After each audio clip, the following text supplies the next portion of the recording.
So it's being recorded right now.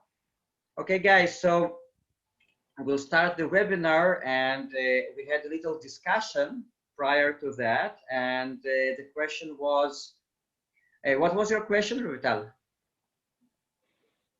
How do you get over all these cravings when you are a vegan? Yeah, and you also asked if you don't get sick just from the sweet taste, just plain sweet taste. Okay, Hetal, and then Hetal answered something very valuable that I just wanted to record, so I just put the recording. So Hetal, could you please repeat your answer? Sure. The thing is that when we have eaten cooked food, or we have taken condiments like salt, sugar, pepper, so these condiments stimulate our emotions, stimulate our digestive system more, and the poisons which have been still buried in the intestines, they keep craving for, and the parasites, they all keep craving for that same type of food again and again. These are the poisons when they are toxic, and they are the toxins in our body, and when they are cleared, when these toxins are no more in our body, all our cravings will be gone. But till then, it is important to detoxify with salt water flushes or enemas, or pear juices or beet juices. Keep detoxifying till the body is clean. Once the body is clean, it's pure, then there will be no cravings.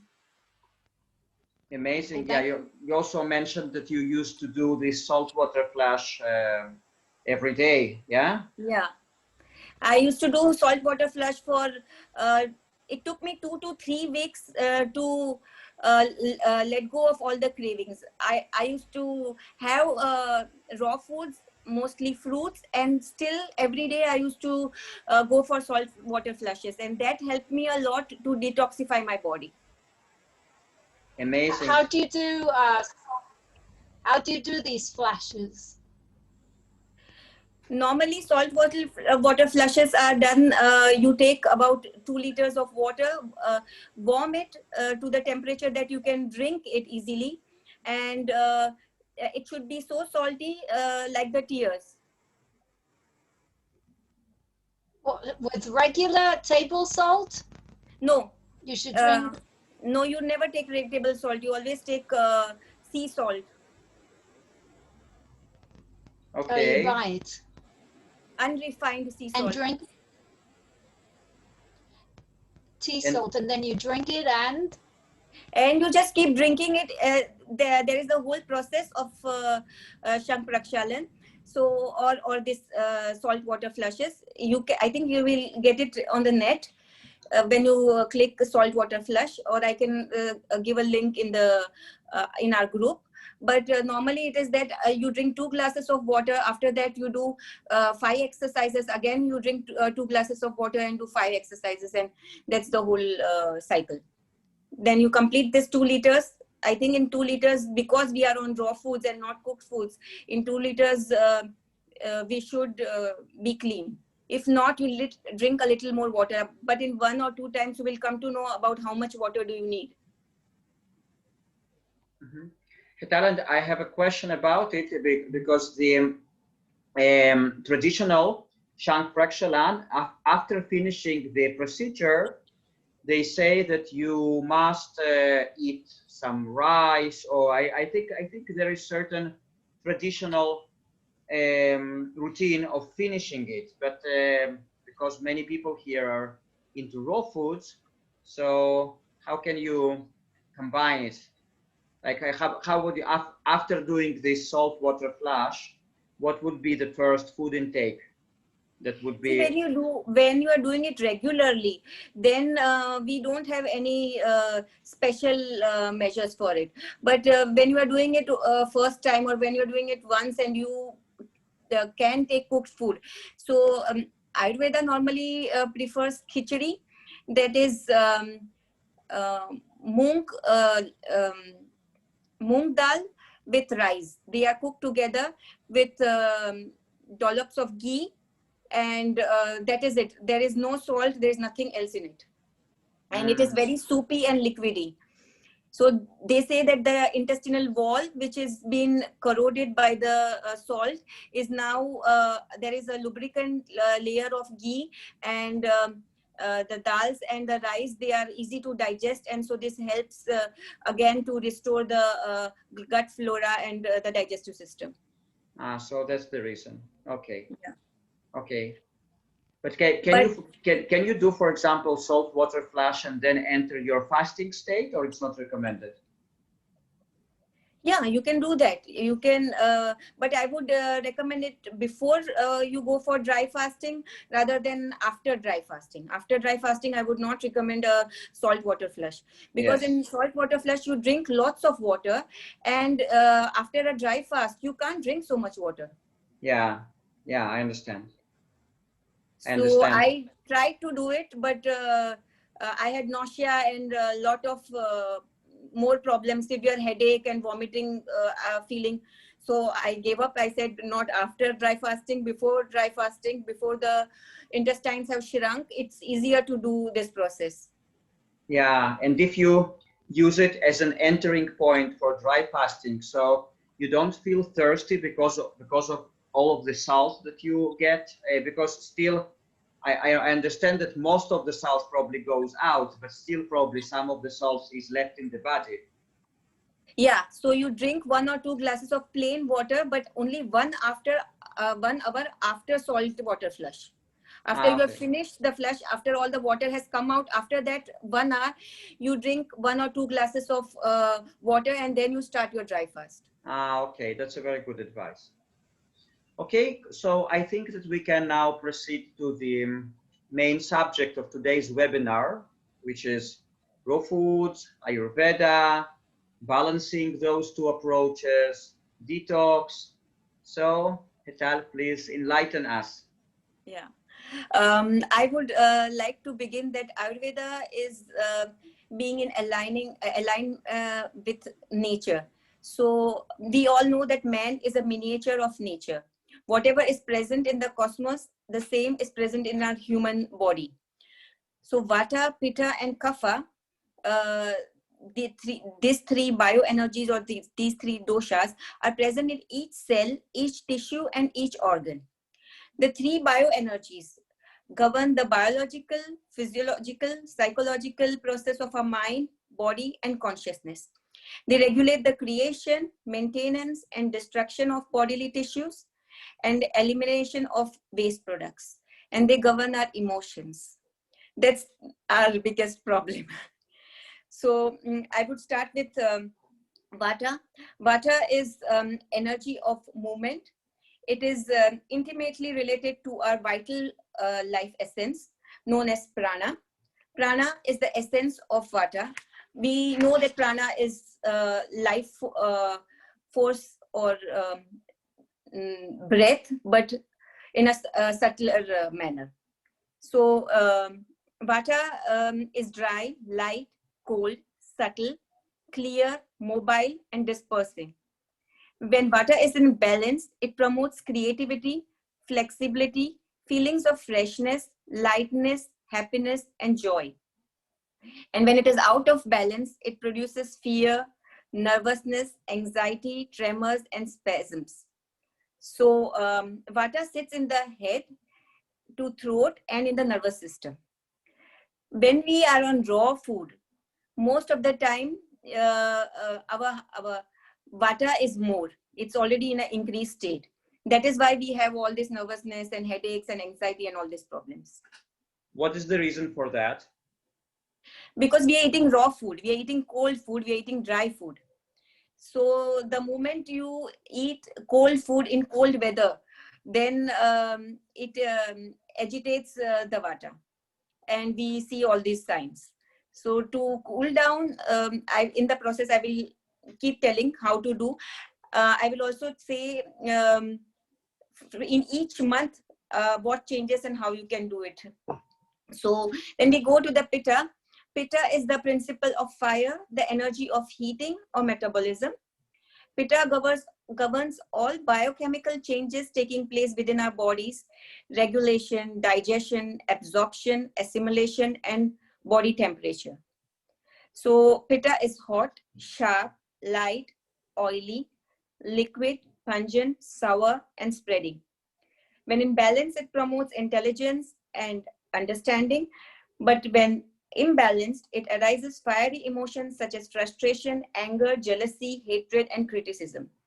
So we see these symptoms also a lot when it's summer. We try to eat foods that are not or we combine foods, like we combine salads and fruits together. So when the combination is not right, then there can be heat in our body. Also, when we go in dry fasting, we see that we produce a lot of heat in our body, due to which we cannot sleep. So at that time also the pitta is very high. Kapha combines water and earth. It is the energy that forms the body structure, the glue that holds the cells together. It supplies the liquid needed for the life of our cells and bodily systems. So kapha is heavy, slow, cool, oily, damp, smooth, soft, static, vicious, and sweet. When in balance, it expresses love, calmness, and forgiveness. But when imbalanced, it expresses attachment, greed, lust, and envy. The whole of life's journey is divided into 3 major milestones. From birth to age 16, it is the kapha age. So that's why we always see cough and cold in children. From age 16 to 50 years, it's the pitta age. That's the young generation, young blood. They are hot-headed. And from 50 to 100 years is vata age, and that is where all the most of the diseases start. Essentially, it is your own moment awareness and self-observation, your sensitivity to your own constitution and your own unique requirements for health, your willingness to act on your knowledge, that will make the difference between poor health and vital health. So now I would like to go through the whole year month-wise as to how to eat seasonally. Depending of different weather in each country, there can be difference in the seasonal and local fruits and vegetables grown in that country. But you will definitely get a clear picture how to eat raw food aligning with the nature. So January, that's late winter, it's springtime. It's still vata time, or it's vata season. So late winter is the season of sour foods. It's ideal season for weight loss. It is it's a month of transition from vata dryness to kapha wetness. In this month, it is good when you keep your kidneys warm. So you can wake up early morning, each hour before sunrise. That's also good. Aerobic exercises, breath work, yoga, these are all very good in this month. It is the coldest month of the year. Then after that, we come to spring. Spring is the season of bitter foods. So when we come in January in sour foods, what would you prefer as sour foods? What type of food will you prefer? Yeah, like you mean the sour foods? Yeah. No, probably citrus fruits like oranges, maybe grapefruit, things like that. Correct. Oranges and grapefruits normally grow in January. Avocados also grow in January. What else would you prefer? Maybe different, like lemon water, hot lemon water, lemon ginger water, something like that. Ginger is good, but lemon is not good because lemon grows in summer. Lemon does not grow in winter. That is why we have oranges in winter and lemons in summer. Okay, because here in Israel we have lemons. Lemons usually ripen around late fall, something like November, something like that. Okay. Okay. I didn't know that because normally lemons cool the body and oranges warm the body. but this is something new for me. So yeah, maybe that time the season is not so cold. How is it? How is the weather in Israel when the lemons grow? Like during the winter, like fall and winter, you have Yeah. between 15 and 20 degrees Celsius plus. Oh, Like that's it's a warm country. So basically even during the winter is between 10 and 20 degrees on average. okay. Good. My understanding of winter is 1 or 2 degrees or minus degrees. That's what Yeah. normally we have here. Yeah. Mm-hmm. So I will just tell you in each season normally how it is and what foods are preferred. So when I say January, it is cold here. I don't know whether it's cold there, but mostly this is how it is. So yeah, you can have in the spring kapha reducing foods and bitter favoring foods, because kapha is mucus, and to beat the mucus you need to eat bitter foods.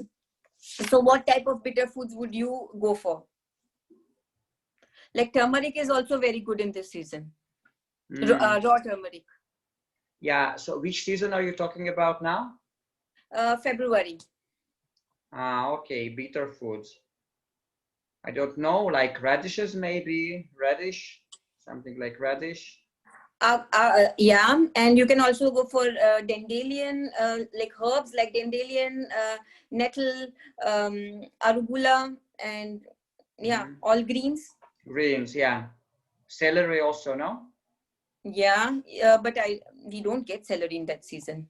If you Okay. get, it's good. So because when it's cold and winter, most of the time it's only tubers that what grows under the ground, because it's frost everywhere. Okay. So, but if it is cold, you should avoid heavy, oily, sweet, and salty foods. And people who are taking dairy in raw food should should avoid dairy at all costs, because dairy causes mucus. Yeah. So grapefruits can also be had with little honey, raw honey. So that is also good. But when you have fruits, you should see that they should not be hybrid, and they should be GMO free, and as far as possible organic. So that is, then I had a lot of Ayurvedic herbs also. But Ayurvedic herbs is, then you will have to buy extra, like Dr. Moss herbs. So I would not yet now go into all those herbs. Yeah.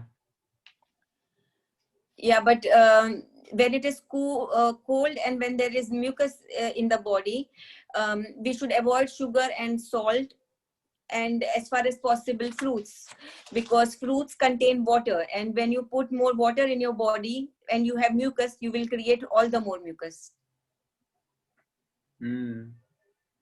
That is why I eat the fruit and I don't drink the juice. Okay. Because then I will feel all the more cold,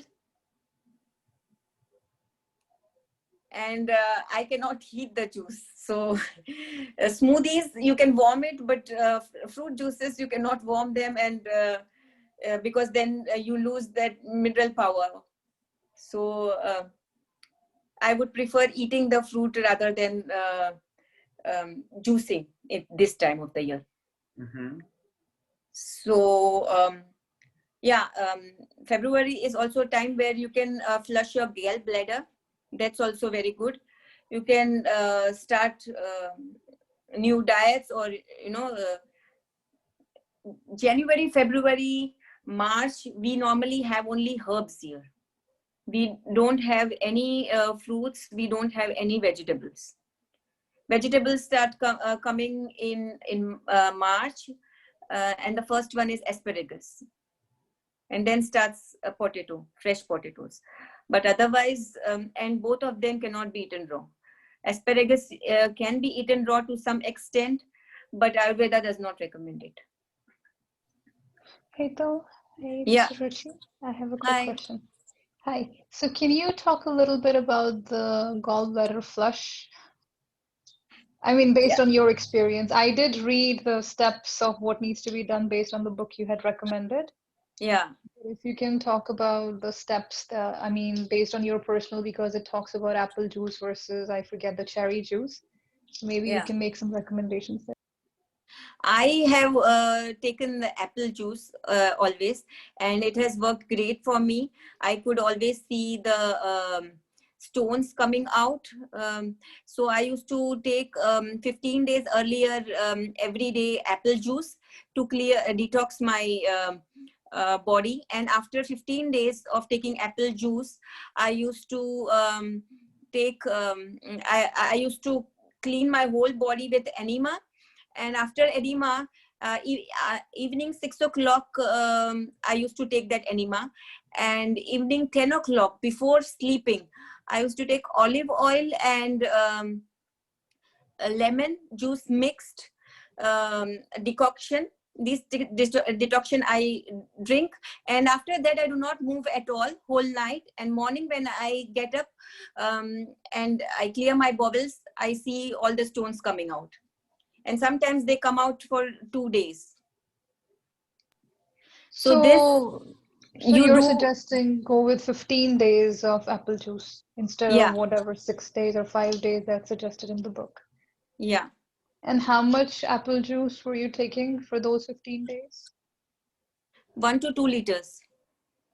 And what was your diet in parallel? What were you eating? That time I used to eat salads. You can eat salads, you can eat fruits. But this 1 or 2 liters of apple juice is a must, because apple It juice has malic acid. correct, It has because of the malic malic. acid. Yeah. So, and then in parallel to it, so while you were doing 15 days of apple juice, you were also doing enemas in parallel? No, I did enema only before taking that olive oil decoction. Which is almost towards the end step. Correct. That's the end step, and that's to be taken only once. Only once. And did you also take the Epsom salt mixture? No, I used to do enema. You can do this salt water flush or enema or Epsom salt mixture, whatever you want. I didn't do that Epsom salt mixture because I had hemorrhoids, and it was too aggressive for my body. Got it. Got it. And then the three things that you talked about: olive oil, lemon, and that's it. Lemon just and olive. 2 things. Yeah. And how much do you have to take? That is not easy. So I would either give a link or suggest the name of the book, and it should be seen how it is to be done in the book, because then it is not that once you have removed the stones and it's gone forever. You have to keep doing this process minimum 4 to 5 months, once a month. Mm-hmm. Till you see that, yeah, now everything has come out. Sometimes it is so that first 2 times, if it is too congested, it might not come out at all. And in the 3rd month, it might come out. So it is different. But now that we are already all on raw food, then it will be much easier. It will not be so congested. Yeah, but my question was the olive oil and the lemon mixture, right? How much do you have to take? Because you're taking that on the 16th or the 15th day, right? Yeah, 16th day. But the thing is that I don't have the proportion right now. Either I can suggest the book or I can send the link. Got it, got it. And you did this, so you do this 2 weeks worth of process once every quarter, let's say, every 3 months or something? Once a month, then you have to do this. I did it actually for 1 whole year. You did it for the whole year, so you were doing it for 2 weeks and then taking a break? Yeah, and I used to actually at that time go for colon hydrotherapy. You can do that also. So both in parallel or one? No, instead of salt water flush, I used to go for colon hydrotherapy. So that is also possible to either you take enemas or you do salt water flush, or you go for colon hydrotherapy, or you take Epsom salt. So colon hydrotherapy makes it also it's also an aggressive process, so will detox good. I see. Okay, got it. Thank you.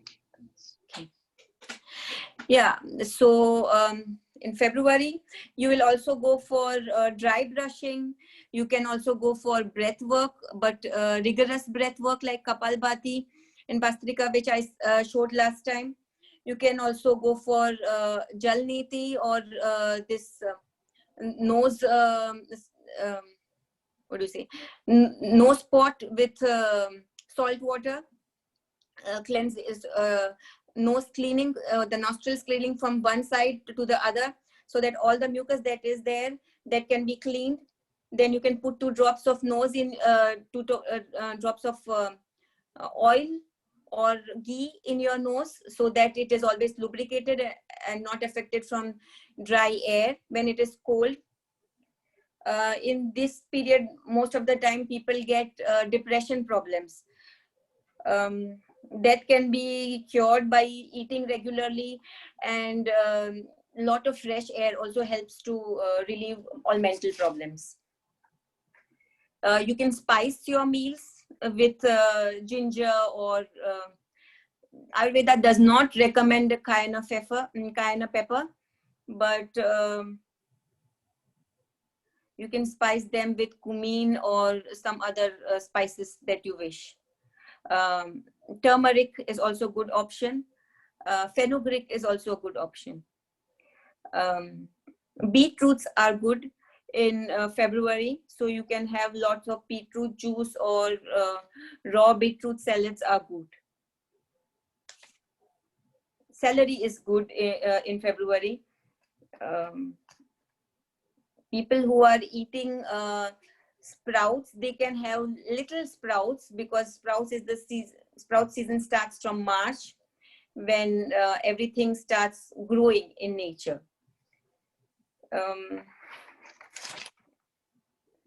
If you have lemons, you can make lemon pickle, or yeah, just lemon water. So Hetal, no sprouts in Jan, Feb. Only in March you should start having. When you see outside that the grass is growing, that is the time to have sprouts. Got it. Thank you. Welcome. Then comes spring, summer, and yeah, in spring you can have all the sprouts that you want, because the nature also eats sprouts or grows sprouts. Here, the lymph system is very important, and the lymph removes cellular waste while circulating the immune system throughout the body. So the best foods for the lymph system are the foods we classify as antioxidants. The best examples of lymph removers are all foods that would dye your hands, like berries, cherries, pomegranates, beets, and cranberries. Fennel tea is also very good in this season.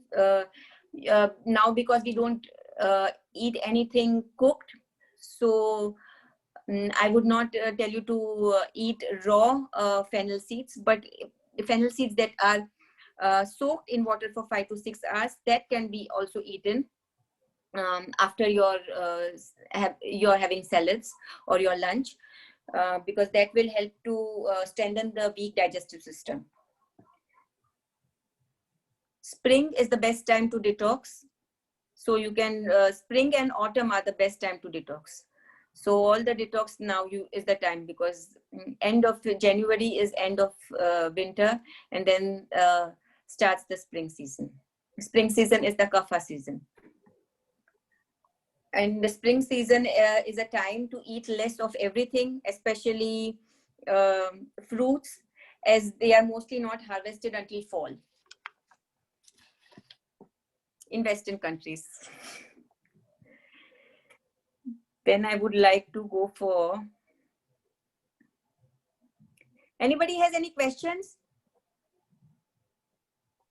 I do, but it may not be related to the months. I wanted to ask about the apple juice, right? Of course, it has to be organic, but can you buy it from the store, or do you also have to make it at home? Fresh, homemade, fresh So pressed. take apples and just run them through the juicer? Yeah. How do you make apple juice at home? Yeah. And the thing with apple juice is that you have to drink it immediately. Right. Because it But wouldn't it oxidizes be very very fast. thick? Because apples, wouldn't it be very thick, right? It's more like It will be thick, but if you do it in a juicer, it depends what juicer you have. And even if it is thick, like when I do it, I have this green elite, and if I do it on that it's thick, but when you do it on a normal juicer, you get a thinner juice. Okay. Yeah, spring is also season of birth, new beginning, renewal, growth. Seeds germinate. It is a season of sprouts. It is an opportunity to start fresh, to lose weight. It's season of transition. And cravings for light fruits, fresh vegetables and salads in this season are very good. In March starts coming the strawberries, here at least in the West. And our gut microbes are meant to change seasonally by the foods we eat. Seasonal microbes optimize digestion, mood, and immunity the way nature intended. Hence, it's important to eat seasonal and regional and local foods. So I might say this season, this fruit, but if it is not seasonal and if it is not regional, then you should not have it. Like right now, I am having oranges, but it is not my regional food. Right now, after October, we do not get any seasonal or any regional fruits. Whatever is that are stored, some apples, that is it. Otherwise, we do not, nothing grows here in Germany. So it should be taken into consideration why it is not growing, because nature doesn't want it at this time. And so when the nature doesn't want it, you can't have it.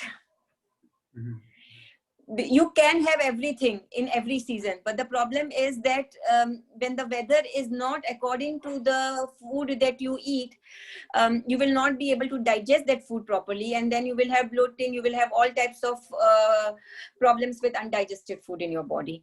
You will create more toxins in your body. So then in summer you can go for cool dressings like zucchini, I don't know what courgettes they call it, no? Courgettes and coriander. You can add little herbs. Winter from January to January, February, March, herbs are good. Then from March to July, berries are good. From July to September or October, fruits are very good. And actually from October to January is the time to fast. And most of them eat more and more because they think in winter you have to eat more. But in nature, everything dies and everything comes back only in spring. Animals also sleep, they go into hibernation, and they also get up only in spring. So winter is the time to reduce everything, to stop the activities, go inside and do more breathing exercises. March is also a season for liver cleansing. So you can then cleanse your liver also. So when you do this gallbladder cleansing, you also cleanse your liver. So that is two ways. You can also cleanse your liver with this ginger packs or castor oil packs. That it also helps to cleanse the liver.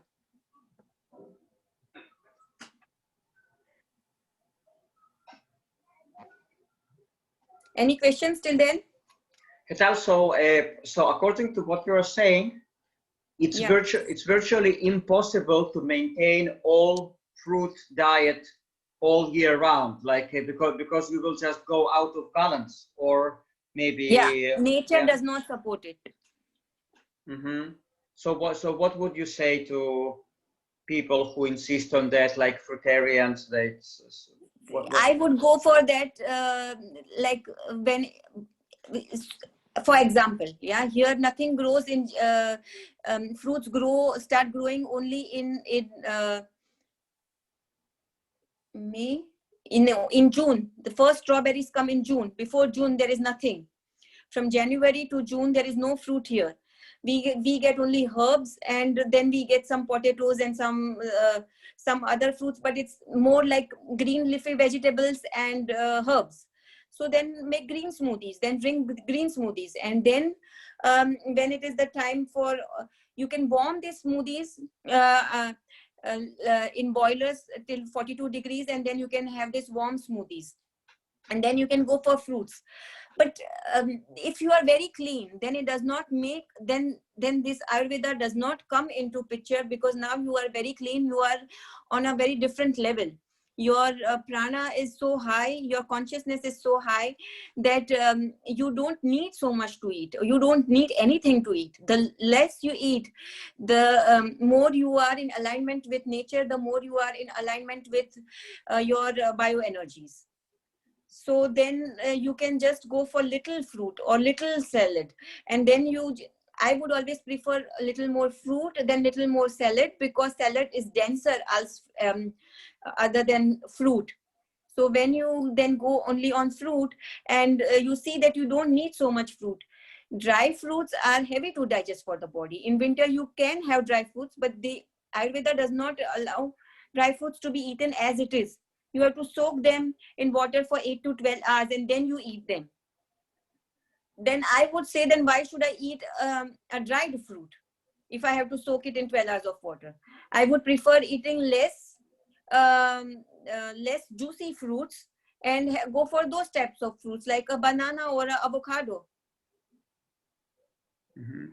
Because the more juicy the fruits are, the more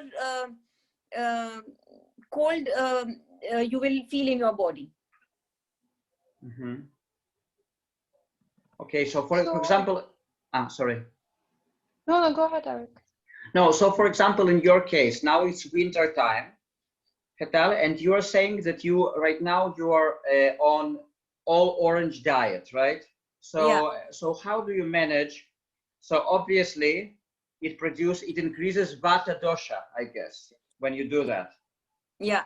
So do you do special techniques to balance it out? I used to do enema every day till I came to the point that it did not affect me. Now I do not feel cold at all. But when I started having only orange, I started with orange juice, but I could not have the juice because it was too cold for me. Then I could not go out because the weather is here too cold. It's minus degrees, and it's a lot of wind and storm. So, and it's raining all the time. So and because we have this lockdown, it's very difficult to go out in fresh air. So I had to keep my windows all the time open. And in minus degrees, when you keep your windows all the time open, the whole room is always very cold. So then I switched to orange, eating the fruit, and I switched to eating very less fruit. The lesser fruit I ate, it started cleaning better, and I used to still do enemas twice a day, once in the morning and once in the evening. This helped me to recover all the toxins very fast. And then came a point where I did not have any more cravings. And how long have you been doing this all orange diet? So this is also about three and a half weeks. Okay. And prior to that, did you have did you do all raw food diet, or you added some cooked food? I had all raw food diet. I used to have all the salads. Good. So for how long have you been on just raw food diet so far? I keep changing all the time. My aim is all the time on fruits, but sometimes I can and sometimes I can't. And when I can't, I just have raw salads. Otherwise, I go back to fruits. Every day, my intention is to go back to the fruits. Some days I can and some days I can't. Yes, but I mean, but fruits and salads, they're all parts of raw food. So how long have you been 100% raw foodist so far? I think it's been 5 years now, from the time I had cancer. Amazing. So during those 5 years, you haven't eaten even once any cooked food? No, no, I have eaten many times, but it is not a proper meal. It's just for tasting, or my Ah, daughter has baked something and she wants me to yeah, taste. yeah. So, Maybe one piece, two pieces, but not a proper meal. wow, that is so inspiring. That's amazing. Okay, and I also wanted to ask, what would be the place of hot peppers, for example, if any, in according to Ayurveda, like because we mentioned ginger, but also what about hot peppers, for example? Black pepper is very good, but red pepper has negative prana, so Ayurveda does not advise for red pepper. Okay, and what about tomatoes? Tomatoes come in nightshades, and Ayurveda does not prefer nightshades. Okay. Because nightshades are hard to digest, cause bloating, and tomatoes can also cause swelling. And could you mention few more vegetables or fruits that are from the same family of nightshades, just for the people who are watching that? Potatoes, tomatoes, and eggplants, they all are nightshades. What about zucchinis? Are they also nightshades or not? Zucchini are not nightshades. You can have zucchini. Okay. And yeah, I wanted to say that water retention comes with excess kapha in the body, and I am a kapha type, so I always have this water retention problems. That is why I cannot go for salt water flushes also, because if I have more than 1 or 2 salt water flushes, my whole body swells up. Okay. Okay, guys, so you had some more questions. Ruchi, I think you had some Yes, questions. I have a quick question. So, Hetal, I mean, after the orange juice mono diet, right? You suggested not to go with the salads, and you Yeah. suggested to stick to the fruits as much as possible. Yeah. And I think one of the reasons, or at least you had mentioned earlier, that if you're doing salads, then you may want to add some dressing or whatever, or condiments, Correct, right? correct. And that, so is that the only reason why one should not take vegetables, or are there some specific vegetables that can be taken that are not high in toxins? It is not about toxins. It is about when you want to progress further, you are looking for finer forms of food. And the finest form of food after water is fruits. Vegetables are denser than fruits, even if they are salads. And vegetables are man-made. They are all artificial. So they are difficult to digest for the body. Fruits are the easiest to digest for the body. When you have cleaned yourself up, you have already done this 21-day juice fast, fruit juice fast. Now your body has come to this subtler, finer form. So now you cannot go, or you do not want to go back. You want to go further, because your goal is to go still further to being a liquidarian. So that is why I recommend you not going back to salads. Then also in terms of fruits, the way you explain the seasons, right? Then the only option is, if I don't want to do juices, I'm still sort of just go with then eating oranges. Yeah, you can eat, I told you, you can eat any type of fruit that you want. Till you are eating fruits, you will keep detoxing.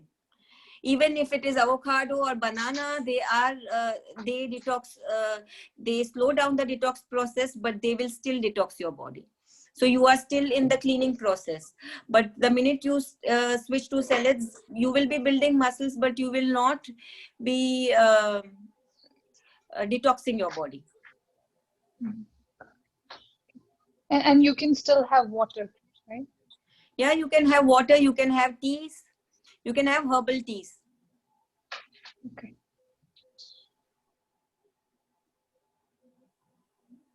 Okay, guys, any more questions? The thing with water is, it is preferable to have only boiled and then cooled water. It is preferable to have warm water in cold season, and in summer or in hot season, Ayurveda recommends to have water which is kept in clay, or water which is kept in copper vessels, because that cools down the water. Can I ask a question? It is related. My sister had breast cancer, and I also have a small lump. So I was. Did you start all this because of the disease you had, or did you do it before, or how did it help you with the disease? All this lifestyle, raw vegan. Did you start it as a result? Did you do it? Yeah. Did you do it before that? Did you only start everything because of the disease? I mean, what stage of the disease? From the very beginning, no?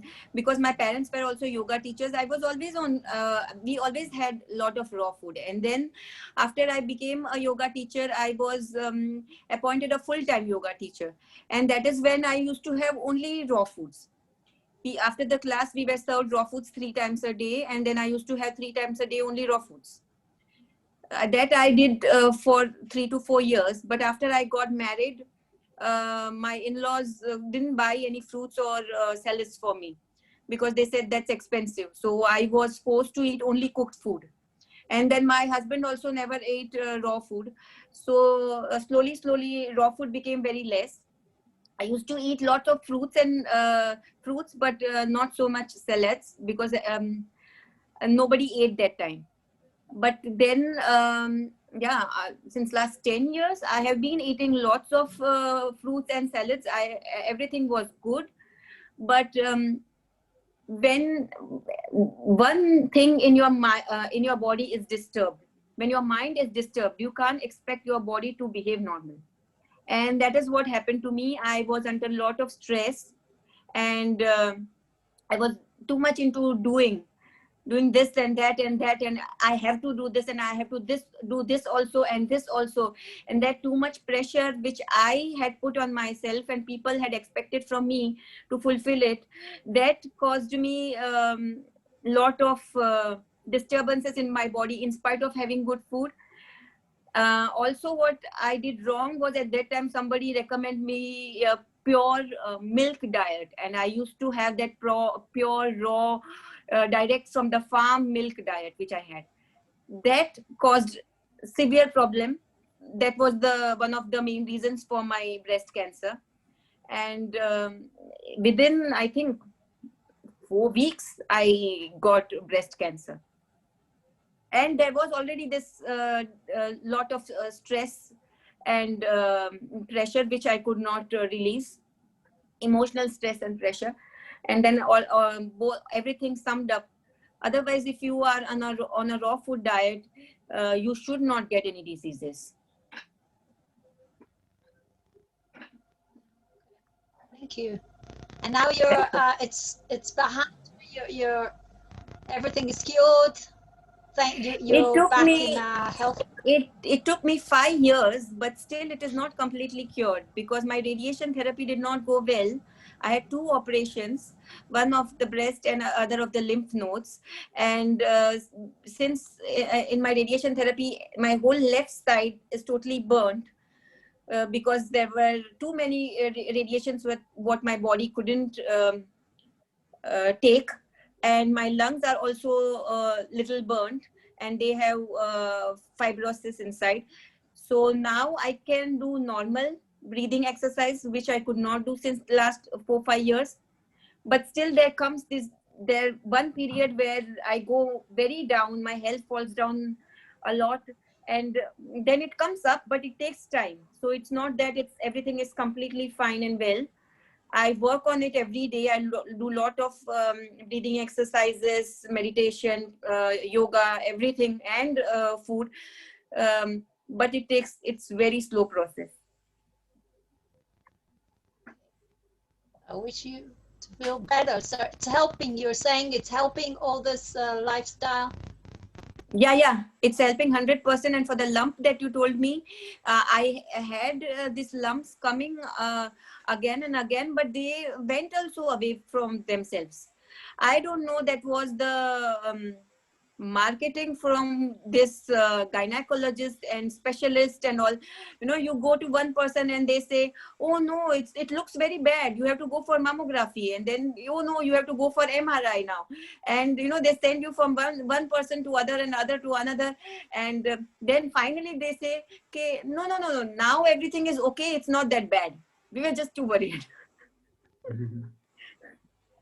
Yeah, I lost confidence in doctors. I don't know, they. Every year I go, and every year they go let me go through all these things. Oh my God, it looks very bad. Now you have to go immediately for this, and then the whole process starts. And at the end, they say that no, it's all fine.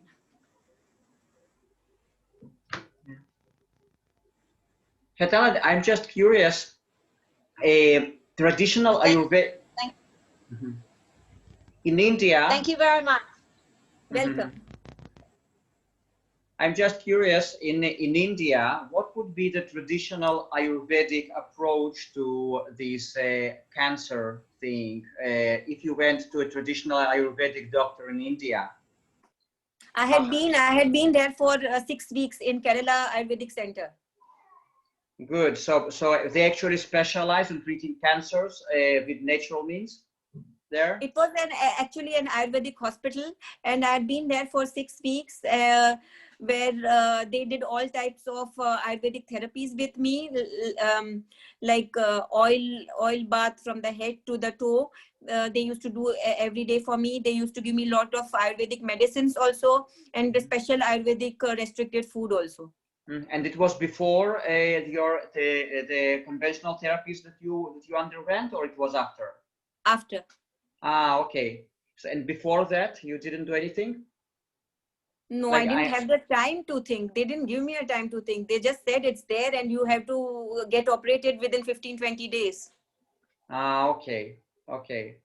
And what would be the traditional approach, for example, if someone went to an Ayurvedic doctor with this cancer in their body? How would they go about that? I slowly came to know that the naturopathic way of that was you should keep a cabbage leaf on the breast, and it absorbs all the warmth and all the swelling from the breast, and clears the breast in 2 to 3 weeks. Many people have got of benefits from cabbage therapy. So, and naturally, a lot of meditation, breath work, and so if I had that possibility, because I was in the between stage 2 and 3, so they didn't want to take any risk. But if I had that opportunity where I could think, and people believed in me that you don't need to go through conventional measures, then I would have definitely gone through all these things. Yeah. Yeah. Do they also use fasting in Ayurveda as means of treating cancer and other diseases? Fasting is done, but Ayurveda says that when a person is sick, then he should go for 42 days of fasting. And if a person is healthy, then should go for 108 days of fasting in a year. So 42 days of fasting they prefer in spring and in autumn. Wow, amazing. And when they say fasting, they mean like complete abstinence from food and water, or they mean water fast? What do they mean by fasting? Ayurveda doesn't recommend dry fasting.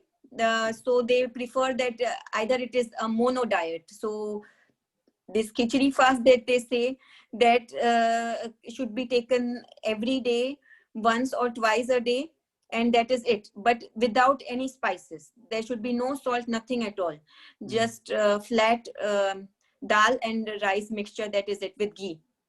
And they say that helps to cleanse the body and better the gut flora, and the toxins are better removed. But all the shatkarmas, the processes that I had said earlier in the last seminar about breathing exercises and cleaning the body from the nose and eyes, and oil massage, and all those are also done in Ayurveda. Interesting.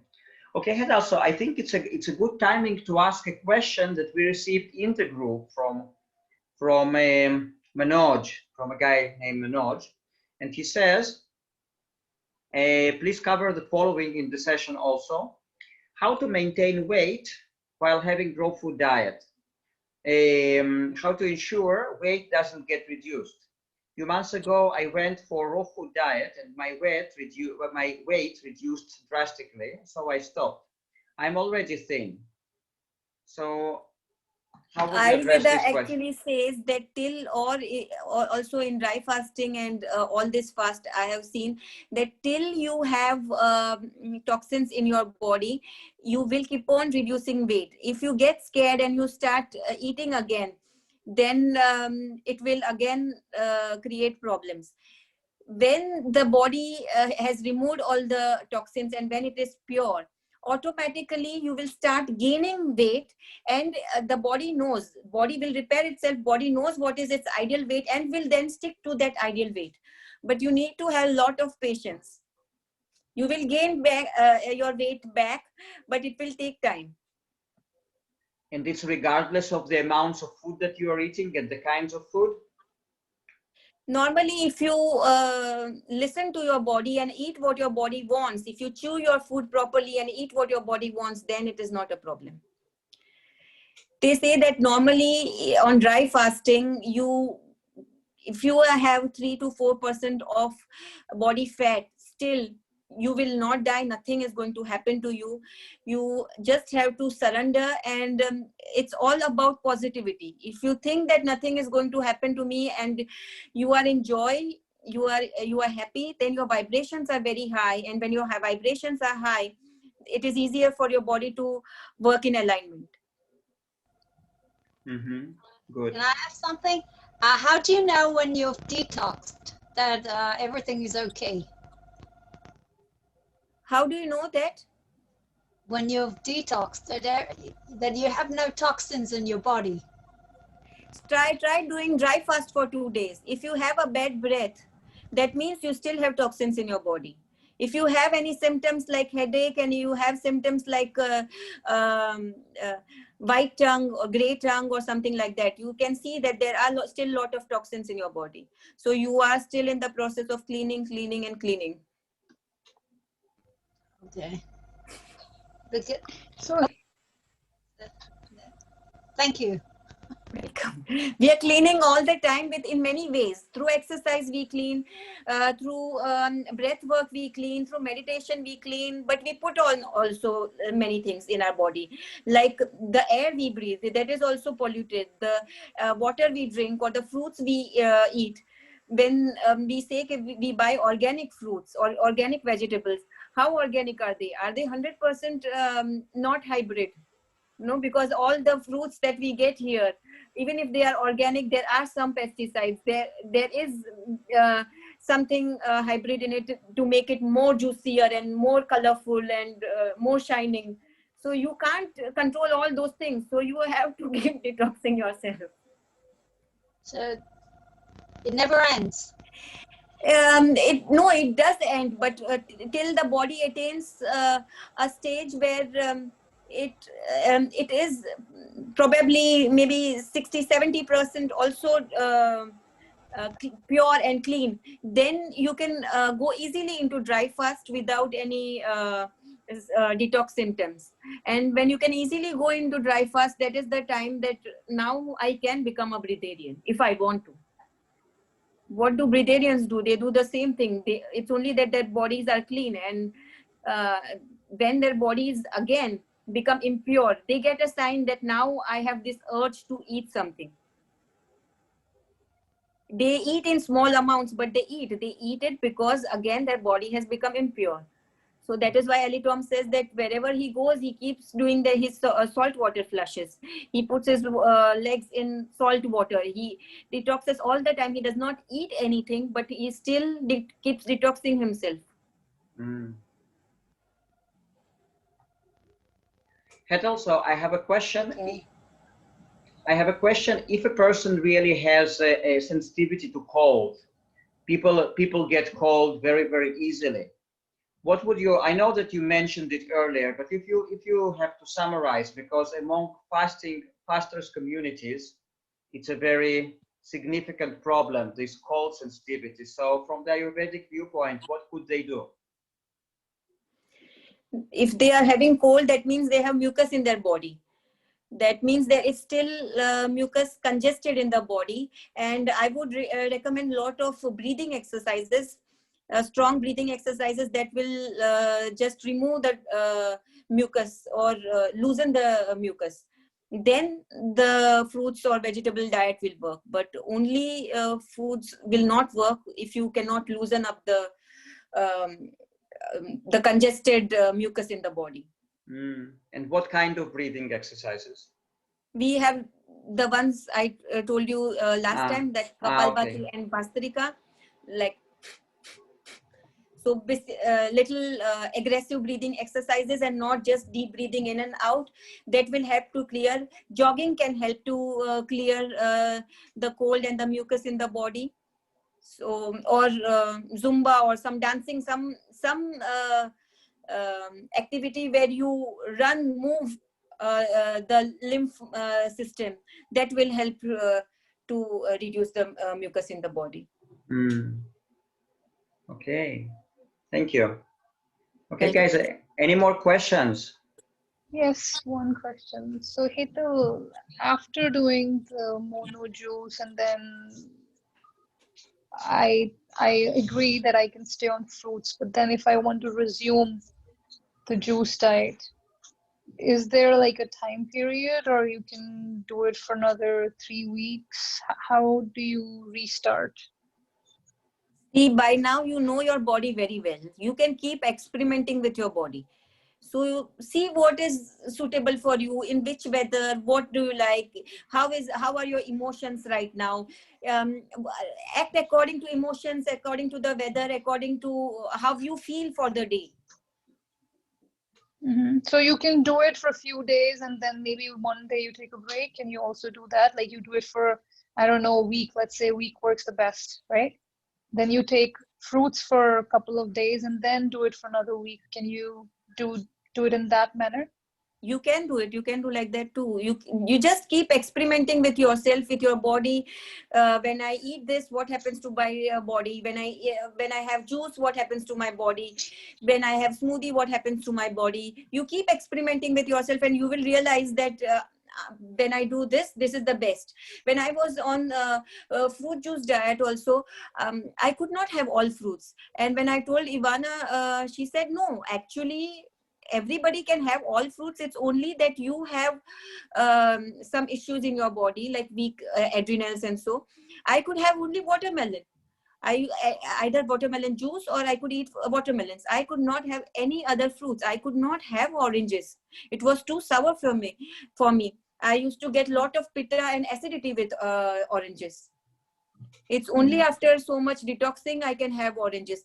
Others, like pomegranate and grapes, they were astringent for me.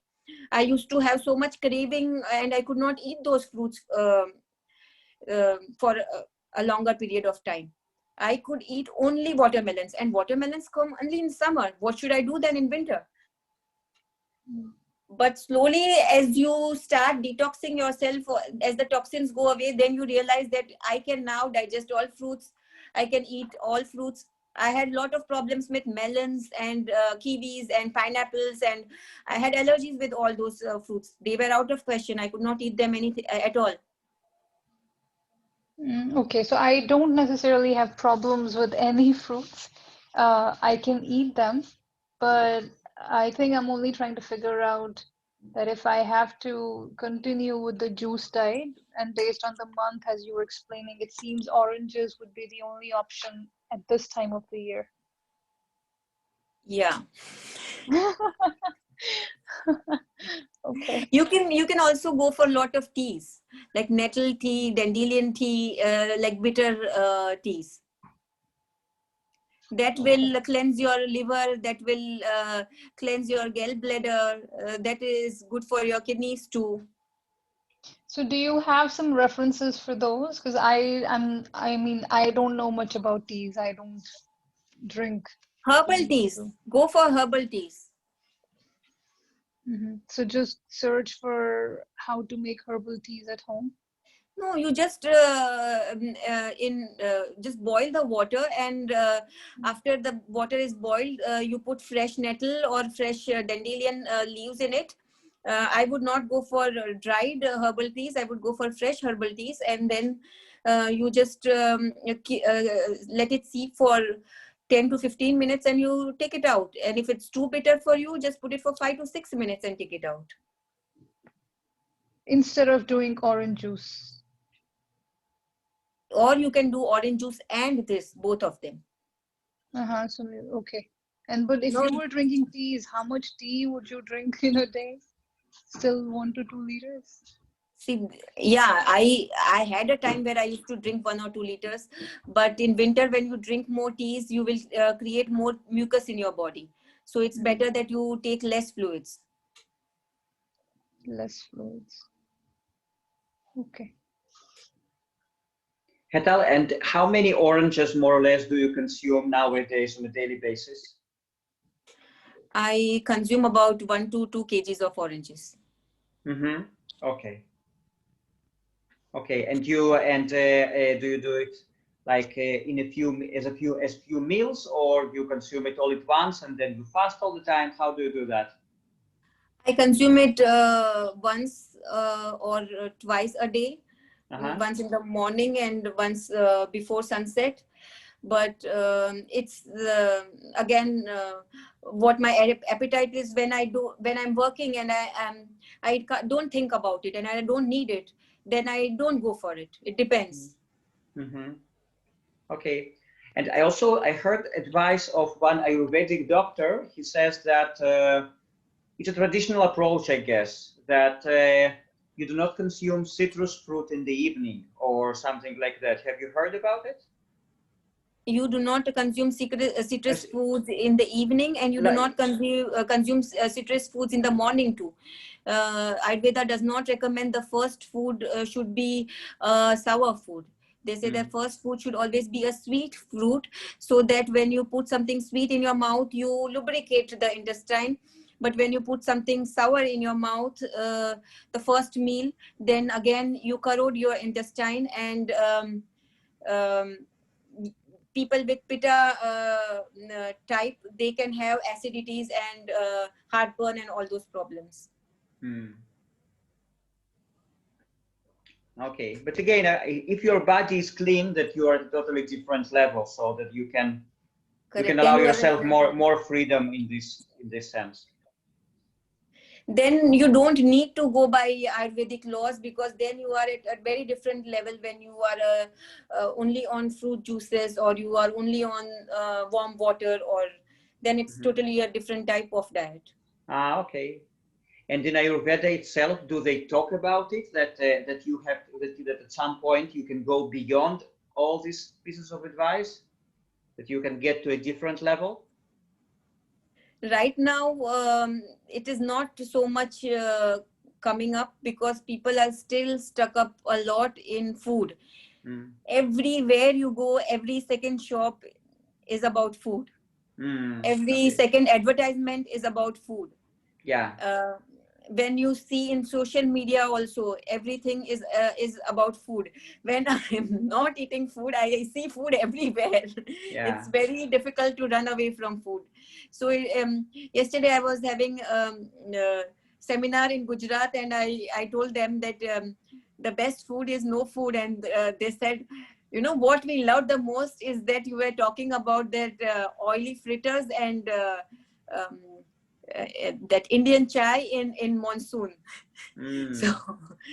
So I like, even they have done the yoga course. Even when they are in raw food, they are only on 50% raw food and 50% on cooked food. And everybody wants to reduce weight. Everybody wants to get healthy, but can't let go of the tongue.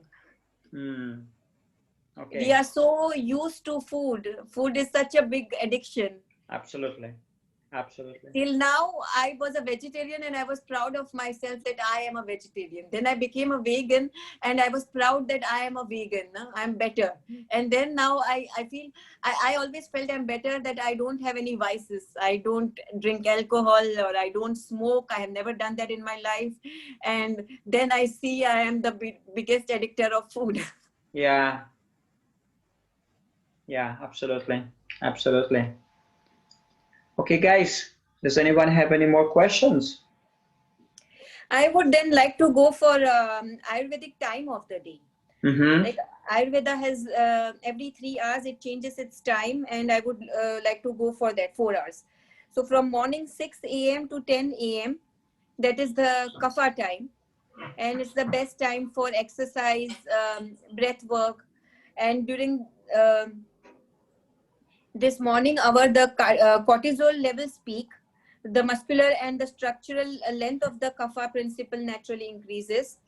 This is the time of the day for physical labor when the muscles are the strongest and the heat of the day has not yet set in. So from 10 a.m. to 2 p.m., it's the pitta time. It's the best time for lunch and for productive work. From 2 p.m. to 6 p.m., this is again the vata type. And in this vata time, if you crave for sweets or coffee or chips or a nap at this time, it is the brain that is straining to get fuel. It needs to cruise through the noon. Herbal tea with breath work is good during this time. Also, at 4 o'clock, the ghrelin, the hunger hormone, emits itself, and so this is the time that you have the highest hunger. That is the reason why so many people prefer to have food in the evening. They can control in the morning, but they cannot control in the evenings because of the hormone ghrelin.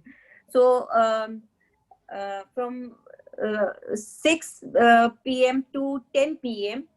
there is it is the kapha time, and here the melatonin levels start to rise. Body's energy hormones such as cortisol and adrenaline are decreasing. Natural time to slow down metabolism and prepare to sleep. During this time, if you go for workout or you go in the gym and do a heavy exercise, the digestive strength is weak after sunset, which is why we say no meal. And when you have a high protein diet, then you mess up with your digestive system. A heavy meal causes weight gain at this time, and if there is heavy proteins at this time, the body is not able to digest. That is the reason why they have this bloating or indigestion problems or allergy problems. Exercise is okay between 6 to 7 p.m. but not later, as it also overstimulates your body and disturbs your sleep. 7 p.m. is the time to go drink. Ayurveda recommends always before sleeping this ojas drink of golden milk, or milk with warm milk with honey, with some spices like cinnamon and cardamom. So this is the time for that ojas drink. Ojas drink is the drink which gives you, ojas means it strengthens your immunity. So then this is the time when you can just relax, and Ayurveda recommends 8 o'clock to be in bed, and by 9 or 10 to go for sleep. Hetal, but how do you see now all this advice about drinking milk from the position of detox, raw vegan? Because we all know that milk is not the best option. You can go for almond milk, which you can make at home, or I would prefer to make at home instead of buying it. It is the easiest to make at home. Mm-hmm. Just you can take handful of almonds, and overnight you can soak them. Morning, just remove the shells, the skin, outer skin, and in the mixture you can churn it. And in a nut bag you can just add water to it and remove it, and it's done. Why do it's you not think, a lot of work. But why do you think the original Ayurvedic advice would be to drink cow milk? Is it because of the properties that are ascribed to cows as like kind of our mother, because of that? No, Ayurveda actually recommended milk because milk has properties which are sweet, which are fatty, and these properties are good when there is dry season. You know, when you are dry and cold and warm and fatty, creamy texture that lubricates your body, gives you strength, gives you beauty. That is why Ayurveda recommended it for vigor, for beauty, for inner strength, to strengthen the bones. But now the milk is not pure, the cows are not pure, and it does not make any sense to drink milk. Yeah. And now we are at a totally different level where we are far away from grains and cereals and pulses. We prefer more salads and fruits, and then either being liquidarian or breatharian. You are already in liquidarian stage. Yeah. But I drink different kinds of liquids, not just pure juices. I also heat different things. So yeah. So but yeah, I consume just liquids. Yeah. Yeah, but that's also great that you don't have any fiber in your body. That means that you are in a much finer form. Yeah. Even though I do consume different soups that are based on tomato paste. So in tomato paste you do have fiber, but yeah, but it's all relative. You know, it's all relative maybe to what many people have. Yeah, then I might have less. Yeah. Yeah. Okay. Yeah, I have a quick question. Hetal, you mentioned removing the skin of the soaked almonds. Why do we have to remove the skin? Because one, they also have this toxins like tannin in tea. So that is why the skin has to be removed. And secondly, it is hard to digest for the body. Even after it's soaked? Yeah, even after it's soaked. You always remove the skin. Skin is harder to digest for the body. Thank you. Welcome. If nobody has questions, I would also like to say something for traveling. Because traveling also aggregates vata dosha. So when you travel by car, train or plane, your body moves faster than nature intended to. And so the high speed travel introduces a light, mobile, spacey quality into your mind and body. It dehydrates, creates insomnia, sluggish digestion, anxiety, spaciness, jet lag, etc. People who travel long distances, like we go from here to India, it takes about 8 hours for us to travel. And when I was on only fruit diet, it was very difficult for me in the flight to stay for 8-10 hours. Because by the time you are on the airport and I traveled 1 hour to the airport, and from there another 2-3 hours, and then again 8 hours, and till you reach home, it's about 12 to 15 hours. And this 15 hours on fruit diet was very difficult for me because the air is always very polluted, and it's all compressed air. Everything is closed, and that is why your vata aggravates a lot. So this is a good time to, before you travel, swallow a ginger or cinnamon capsule, or just fresh ginger or cinnamon stick. Drink mint tea. This is also very good. While in transit, you can drink lots of water, but no caffeinated tea or coffee or soda or any sugar, because all that will dehydrate. In the time zone, then you can also adopt to local time immediately. That is the best. Anything else?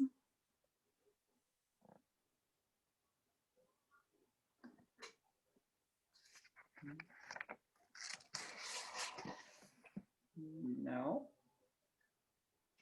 Okay. So Hetala, do you have any more things to share with us? Yeah, I could have shared. Yeah. So the best breakfast, according to Ayurvedas, is teas for morning and evening. Ayurveda actually recommends only one meal, and that is between 12 to 2 when the sun is on your head at the peak. That's at 12 o'clock. So they say that when it's at the peak above your head, that is the time when your digestive fire is the highest, and that is the time when you should have your lunch. And or traditionally Ayurveda recommended always that you start with a soup and then salad, and then you go for your main meal. And Ayurveda does not recommend any dessert, because it has all the 6 tastes in it: sweet, salty, sour, astringent, and pungent. So it does not need any extra taste. So at that time, some jaggery is used. There is no food there where there is no sweet taste in it, or there is some carbohydrate. The bread that you eat is also sweet. So to start the day with tea, with herbal tea, that's the recommendation. Yeah. Mm-hmm. And teas are never sweetened. Teas are taken to be taken only as they are, without any sugar or honey. You can put, when you want, then you can sprinkle a little cinnamon or saffron or cardamom, but otherwise nothing else is taken with tea. You can have some sweet fruit in the morning. If you are that pitta type and you are very hungry in the morning, or you need to have something sweet in the morning. Otherwise, teas in the morning and evening, and your main food, be it salad or your fruits or the whole Indian meal, that all should be had at between 12 to 2. Okay, Hetal. Now, how can people recognize their predominant dosha? Dosha can be actually recognized by the types of diseases that you have, by the symptoms that you have in your body. If there is some irritation in the body, if there is itching in the body, it's a sign that there is more kapha in the body. If there is some burning in the body, some inflammation in the body, it is a sign that there is more pitta in the body. And if also not only itching, when there is some mucus, cough, cold or whatever, that's also a sign that there is kapha in the body. And when there are mind problems, depression, anxiety, anger, irritability, and all those problems, or joint pain and knee pain and all those problems, then it's vata is excess in the body. So for example, if a person experiences anxiety or anger, things like that, and then they undertake meditation, so does it also balance vata on the physical level? Yes. Yes, meditation, even breathing exercises help a lot. The conscious breathing, which I talked about last time, that also helps a lot in stabilizing the mind. Yes, and in terms of body, it also balances out the doshas, the vata dosha. Yes, yes. When the mind is in balance, then the body automatically comes in balance. But you can have the best of food, but if your mind is not in balance, that best of food will turn into poison. Yeah, absolutely. And I have experienced it. Yeah, and also our energy changes every 6 hours, with sunrise, with noon, with sunset, and midnight. So that is why I set this whole Ayurvedic timetable from morning till evening. And then you see that in the morning hours you work almost physical work, in afternoon hours you do more mind work, and in evening hours you then take a step back and concentrate on yourself. And settling down. Very interesting. And what time is what time does Ayurveda recommend waking up in the morning or getting up in the morning? Correct. They say that at least you should get up 1 hour before sunrise. Okay. And what is Like the reason for people that? who are breatharians or people who eat very less, they can get up even at morning 2 o'clock. That they can start early morning at 2 because they don't need that much sleep. But the more you eat, the more sleep you need. And then at least 1 hour before sunrise, you should get up. Mm-hmm. And what is the reason for that in terms of doshas, in terms of energy, etc.? You align yourself with nature. So you are ready when the sun rises, and you sleep after sunset. We don't actually, ancient people used to do that. We don't sleep at sunset, and it is not possible for us to do that, because here sunset is sometimes at evening 4 p.m. Mm. So that's not possible. But at least now is the time after 8 o'clock, that now is the time to settle down. You just even after 6 p.m. it's the time now. Either you have your dinner, if you have something, whatever you are having, and then 7 p.m. is the time. Now I'm just getting ready, warming up, winding down things, winding up things. And now 8 p.m. is the time I am in my room, and then I can meditate, I can read something. From 8 p.m. is your time, and then you may sleep at 9 o'clock or you may sleep at 10 o'clock, but not after 10. Amazing. Very inspiring. Thank you. Yeah. It's important to sleep after, between 9 and 10 p.m. because if you don't sleep till you are not in deep sleep by 11 p.m., your liver will not work well. It is not able to detoxify. Your liver can detoxify only when you are in deep sleep. So it's very important that you sleep by 9 or maximum 10, that by 11 you are in deep sleep and your body works well. By 2 o'clock, if you get up, everything is clean in your body. So then it is the time of your lungs, and then your lungs work well when by morning 2 o'clock. That's in India, it's called the Brahma Muhurat. So that is from 3 p.m. to 5 p.m. is called the Brahma Muhurat. The rishis and the yogis got up at that time to do yoga. That time I had thought that, oh my God, something like that nobody can ever do. But with dry fasting, I could get up easily at 2 a.m. Okay. Okay. And what time do you usually get up right now with your mono orange diet? I get up pretty early, about 3 o'clock, 4 o'clock, because when you don't have too much food, and because juices or even fruit diet is very light diet, so I don't have that much need to sleep. And I have also tried to master sleep the way Jasmuin says that you should have mastery over sleep, mastery over extreme climates. So I was also trying to do that as much as possible. That's very interesting. So I think it might be a good subject for the whole webinar about sleep, because it's an interesting subject. Maybe we could do it in the future. Sure. Mastery over sleep, it's a fascinating subject, for me at least. And sleep is like that how much are you active? Now, because I'm not that active, I can be awake. I need only 2 to 3 hours of sleep.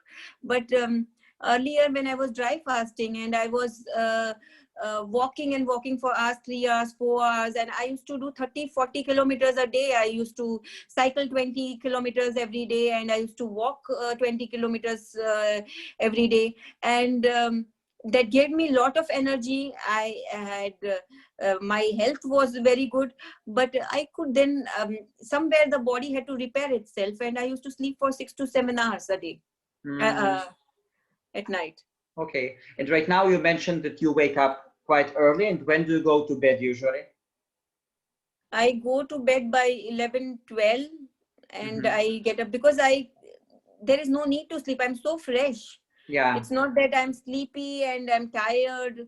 Otherwise, there was a time that if I get up morning 6 o'clock, by afternoon 3 o'clock, that's it. After 3 o'clock, I can't work at all. I am so tired and drowsy that my energy is totally finished. And then what did you change in order to, was it only the change in the diet? It came by itself. No, the diet, there was not much change in the diet, but I think as the toxins started reducing in the body, as the body started healing itself over a longer period of time, my energy level increased a lot. Amazing. Amazing. Yeah. So maybe we will just do the next seminar about the mastery over sleep. Yeah, or I would love to do a seminar about food and our emotions attached to it.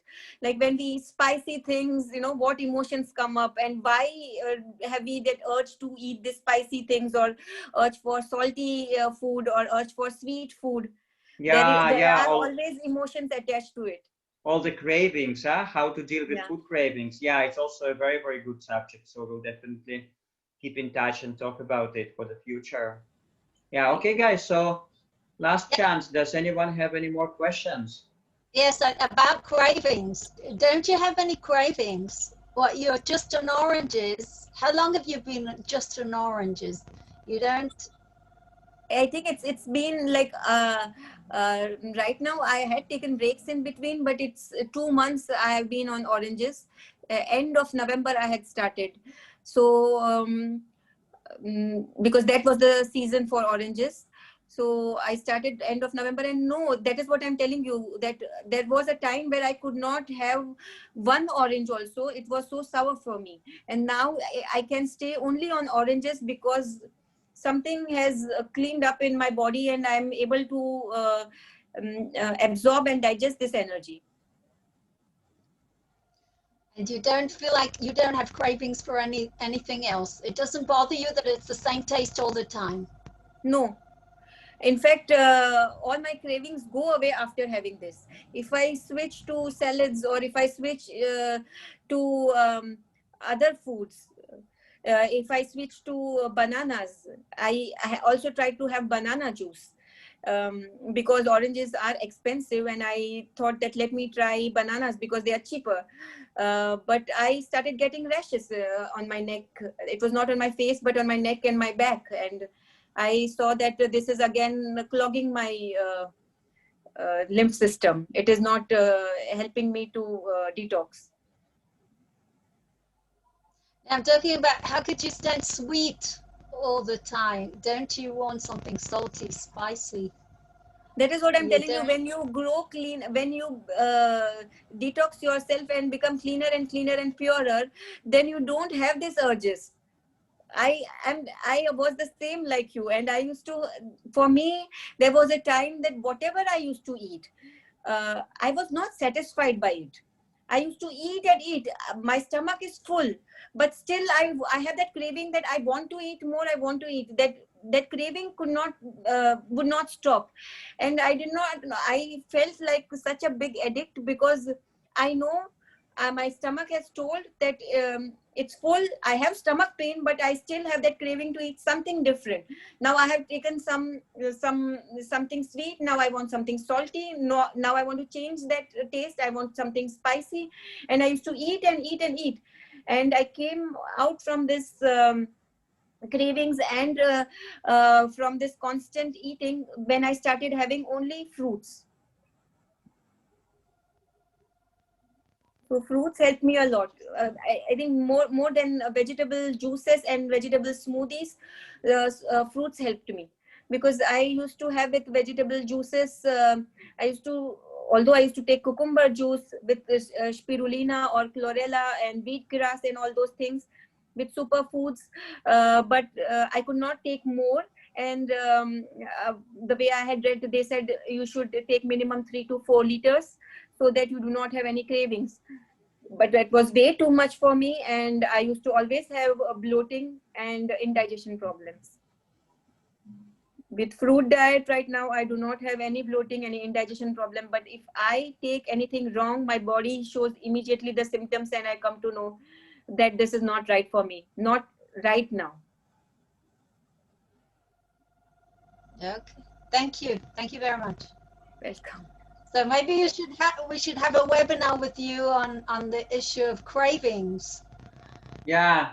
How do you do? Yes, yes, yes, yes. We'll definitely do that.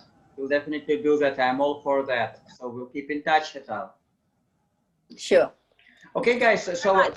So So yeah. So Hetal, I have a final question. Sorry, Arik. yeah, sure, sure. So you mentioned about the gallbladder stones, and then you also mentioned about the liver flush. Yeah. And there are two different processes to do them. I You understood that are the cleaning your gallbladder. liver when you do that apple juice diet. So it's happening in parallel for both. Yeah. You are Is there actually anything doing else? all the three. You are cleaning your liver, you are cleaning your colon with enemas and all, and then you are doing your gallbladder flush, because you cannot do gallbladder flush before doing this too.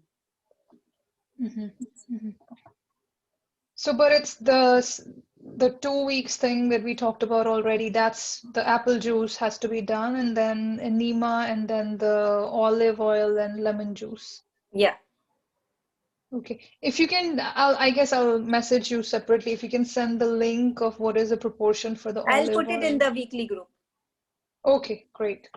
And I think it's the right month. We're right in Feb, so maybe I can take a break from the orange juice and do the apple juice instead. Yeah. Yeah, you Okay, can. sounds good. Yeah, thank you. Yeah. Okay, Hetal. So now towards the end, I will ask you this traditional question. So if a person likes your style and your knowledge, and they want to get more professional help from you, how would they approach you, and what kind of help would you provide? Because it might be that there are people who haven't watched your previous webinars, so let's just repeat it again. Because I am a Ayurveda and health yoga therapist. I'm also a fasting coach, and I can guide and assist in the fasting process, whether it is raw food or it is breath work, or even it is fruit diet or liquidarian diet. Arik, one time I think I would also like to do a seminar on Breatharianism and the detox symptoms, what happens in the body actually. Absolutely, absolutely. There are two things. What happens in the body is different, and the detox symptoms are different. Like if you have headache, what does it mean? What is actually happening in your body? If you have if you have nausea, what is happening in your body? Or if you are having cold, what is happening in your body? So every time people keep asking that, and they get afraid, and then they don't continue further because they're scared of these detox symptoms. And I think that it will help them a lot. Absolutely, absolutely. Yeah, we'll definitely do that. So you can actually help people balance out their lives in terms of food intake, in terms of fasting, probably also in terms of different mental things, right? Can you guide a person about regarding different styles of meditation practices, for example? Yeah, because I teach yoga, meditation, and pranayam, breath work. So and it can be customized, and it can be in groups. So if a person has some health problems and wants a customized diet and customized breath work or routine, then I can give that, or I can also give it in a group. Amazing. Okay, Hetal, so as usual, we'll put your contact details below the video. Yeah. And guys who are watching, please feel free to contact Hetal, and yeah, she's amazing. Thank you. Okay. So, and the last thing, if you are watching this video and if you are not a part of our weekly fasting group, then you are welcome to join. There will be my contact details as well. This group is dedicated to cultivating the habit of fasting once a week between 24 and 36 hours.